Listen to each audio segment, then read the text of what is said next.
மையமுடுகு நேயர்களுக்கு வணக்கம். நீங்கள் இணைந்திருப்பது இன்றைய முக்கிய செய்திகளுடன். முச்சக்கர வண்டிகளை திருடி விற்ற கும்பல் கைது. தொழிலதிபரை கொலை செய்ய முயற்சித்தவர்கள் கைது. வெளியான தகவல். வாகன இறக்குமதி குறித்து மத்திய வங்கியின் புதிய அறிவிப்பு. டக்ளஸ் தேவானந்தா ஒரு சர்வதேச குற்றவாளி, சட்டத்தரணி சுகாஸ் காட்டம். தொடர்ச்சியான சத்தியாகிரகத்திற்கு தயாராகும் விமல் வீரவன்ச.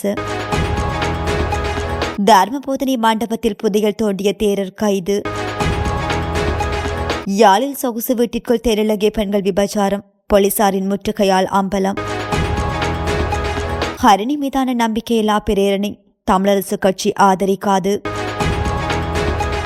அடுத்து வரும் 24 மணி நேரத்தில் வானிலையில் ஏற்படவுள்ள மாற்றம் தொடர்பென விரிவான செய்திகள்.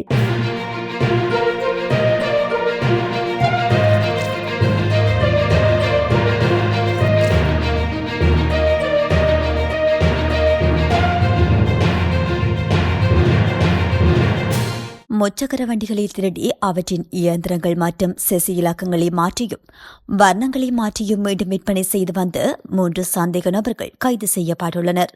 ஸ்ரீ ஜயவர்தனபுர பகுதியில் நபரொருவர் தமது முச்சக்கர வண்டி திருடப்பட்டதாக வழங்கிய முறைப்பாட்டின் அடிப்படையில் நுகேகொடையின் குற்றப்புலனாய்வு பிரிவினர் முன்னெடுத்த விசாரணைகளின் போது சந்தேக நபர்கள் கைதாகியுள்ளனர்.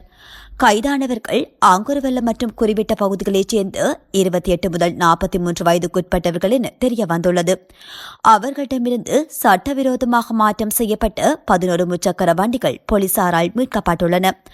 பலாங்கொடை, பதுளை, பத்திரமுள்ள மற்றும் மிரிகாணி ஆகிய பகுதிகளில் இருந்து குறித்த முச்சக்கர வண்டிகள் திருடப்பட்டுள்ளமை தெரிய வந்துள்ளது. இவ்வாறு மாற்றம் செய்யப்பட்ட முச்சக்கர வண்டிகளை தலா 12 முதல் 13 லட்சம் ரூபாய் வரையான விலைக்கு விற்பனை செய்துள்ளனர்.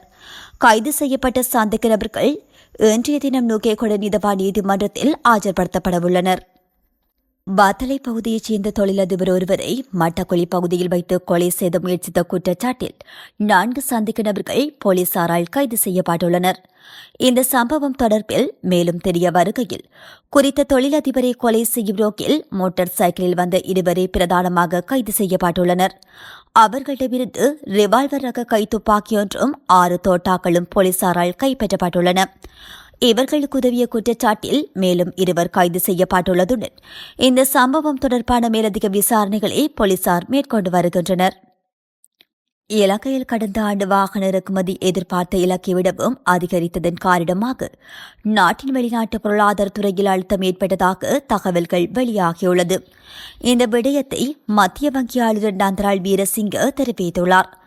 அத்துடன் வாகன இறக்குமதி மீதான தடைகள் மீண்டும் விதிக்கப்படும் என உண்மைக்கு புறம்பான தகவல்கள் ஊடகங்களில் பரவியமும் இதற்கு காரணம் எனவும் அவர் சுட்டிக்காட்டியுள்ளார். டித்வா சூறாவளி தாக்கத்திற்கு முன்னதாக மேற்கொண்டு கணிப்புகளின்படி 2026 ஆண்டில் பணவீக்கம் படிப்படியாக உயர்வடைந்து ஆண்டின் 2ஆம் பாதியில் இலக்கை எட்டும் என அவர் மேலும் குறிப்பிட்டுள்ளார். இதேவேளை இயற்கை பேரழிவுகள் காரணமாக பணவீக்கத்தில் உயர்வு மற்றும் இறக்கமாகிய இருவகை அபாயங்களும் உள்ளன எனவும் மத்திய வங்கி ஆளுநர் தெரிவித்துள்ளமை குறிப்பிடத்தக்கது.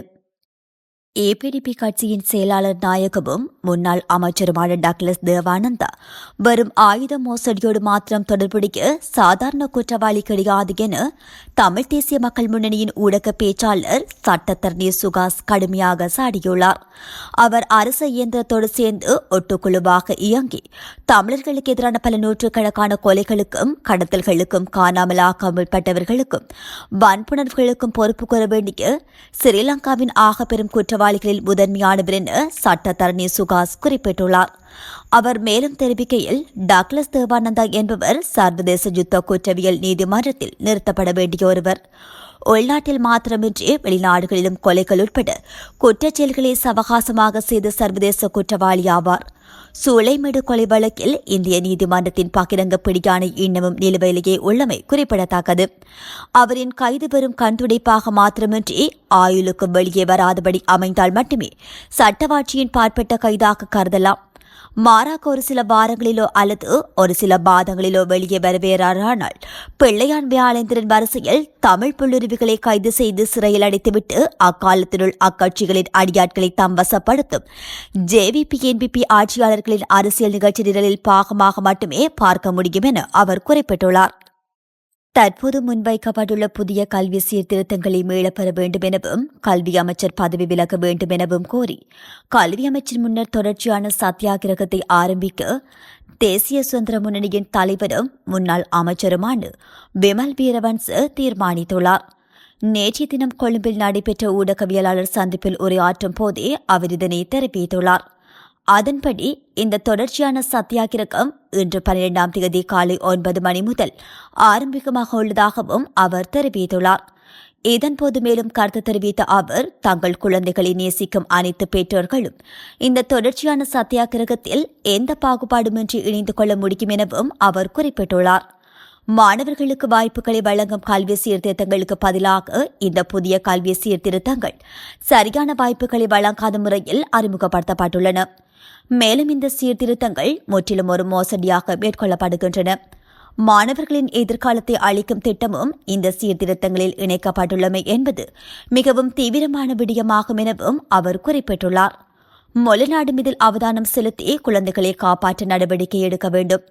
ஆபாச வலைதளங்கள் மற்றும் ஆபாச யூடியூப் சேனல்கள் உள்ளிட்டு இந்த புதிய கல்வி சீர்திருத்தங்களை அறிமுகப்படுத்துவது மிகவும் கடுமையான சூழ்நிலை. இந்த சூழ்நிலைகள் குறித்து சமூகத்தின் அறிஞர்கள் அதிக அவதானம் செலுத்த வேண்டும். குறித்த வலைதளங்கள் இணைக்கப்படுவதால் லட்சக்கணக்கான மக்கள் அந்த வலைதளங்களை அணுகுகிறார்கள். இதன் மூலம் பணம் திரட்டும் பாரிய மோசடியொன்று செயல்படுகிறது. அந்த பணம் யாருக்கு செல்கிறது என்பதை கண்டுபிடிப்பது மிகவும் முக்கியம். புதிய கல்வி சீர்திருத்தங்கள் மீளப்பெறும் வரும் வரை 12ஆம் தேதி ஆரம்பிக்கும் தொடர்ச்சியான சத்தியாகிரகம் நிச்சயமாக மேற்கொள்ளப்படும் எனவும் விமல் வீரவன்ச மேலும் குறிப்பிட்டுள்ளார். தர்மபோதனி மண்டபத்தில் புதையல் தோண்டிக் கொண்டிருந்த தேரர் ஒருவர் கைது செய்யப்பட்டுள்ளார். அனுராதபுரம் காலதீவுவெல்ல பகுதியிலுள்ள விகாரியொன்றைச் சேர்ந்த தேரரே இவ்வாறு கைது செய்யப்பட்டுள்ளார். 119 எண்ணூடாக காவல்துறைக்கு கிடைக்கப்பெற்ற தகவலுக்கு அமைய குறித்த இடத்திற்கு சென்ற காவல்துறையினர் தேரரை கைது செய்தனர். குறித்த விகாரியைச் சேர்ந்த 47 வயதுடைய தேரர் தர்மபோதனை மண்டபத்தில் தனியாக 4 அடி ஆழம் வரை தோண்டியிருந்ததாக தெரிய வந்துள்ளது. இந்த விடயம் தொடர்பான மேலதிக விசாரணைகளை காவல்துறையினர் மேற்கொண்டு வருகின்றனர். வெளிநாட்டில் வசிப்பவரின் சொகுசு வீட்டை வாடகைக்கு பெற்று விபச்சார நடவடிக்கைகளுக்கு பயன்படுத்திய நபர் உள்ளிட்ட 4 யாழ்ப்பாணத்தில் கைது செய்யப்பட்டுள்ளனர். திருநெல்வேலி பகுதியில் வெளிநாட்டில் வசிக்கும் நபர் ஒருவர் சொகுசு வீட்டினை கட்டி அதனை கிளிநொச்சியைச் சேர்ந்த ஒருவருக்கு வாடகைக்கு வழங்கியுள்ளார். அந்த நிலையில் குறித்த வீட்டிற்கு பெண்கள் ஆண்கள் என பலர் மோட்டார் சைக்கிள்கள் கார்கள் வந்து செல்வதனை அயலவர்கள் கவனித்து வீட்டில் தவறான நடவடிக்கைகள் நடைபெறுகின்றது என்பதை ஊகித்து வெளிநாட்டில் உள்ள வீட்டின் உரிமையாளருக்கு அறிவித்துள்ளனர். அந்த விடயம் தொடர்பில் அவர் நடவடிக்கை எடுக்காத நிலையில் சம்பவம் தொடர்பில் கோப்பாய் போலீசாருக்கு தகவல் தெரிவிக்கப்பட்டது. அதனையடுத்து கோப்பாய் போலீசார் குறித்த வீட்டினை தமது கண்காணிப்புக்குள் கொண்டு வந்து சில நாட்களாக கண்காணிப்பு நடவடிக்கையில் ஈடுபட்ட நிலையில் நேற்றைய தினம் வீட்டை முற்றுகையிட்டுள்ளனர். வீட்டினுள் சென்ற சோதனை நடவடிக்கைகளை மேற்கொண்ட போது தென்னிலங்கையில் இருந்து விபச்சார நடவடிக்கைகளுக்காக அழைத்து வரப்பட்டிருந்த 3 பெண்கள் மற்றும் வீட்டினை வாடகைக்கு பெற்றிருந்த நபர் ஆகிய 4 போலீசார் கைது செய்துள்ளனர். இவர்களை போலீஸ் நிலையத்தில் தடுத்து வைத்து மேலதிக விசாரணைகளை போலீசார் முன்னெடுத்து வருகின்றமை குறிப்பிடத்தக்கது. கல்வி அமைச்சரான பிரதமர் ஹரணி அமரசூரியவுக்கு எதிராக எதிர்க்கட்சியான ஐக்கிய மக்கள் சக்தி நாடாளுமன்றத்தில் கொண்டுவர தீர்மானித்துள்ள நம்பிக்கையில்லா பிரேரணையை இலங்கை தமிழரசு கட்சி ஆதரிக்காது என நாடாளுமன்ற உறுப்பினர் சிவஞானம் ஸ்ரீதரன் தெரிவித்துள்ளார்.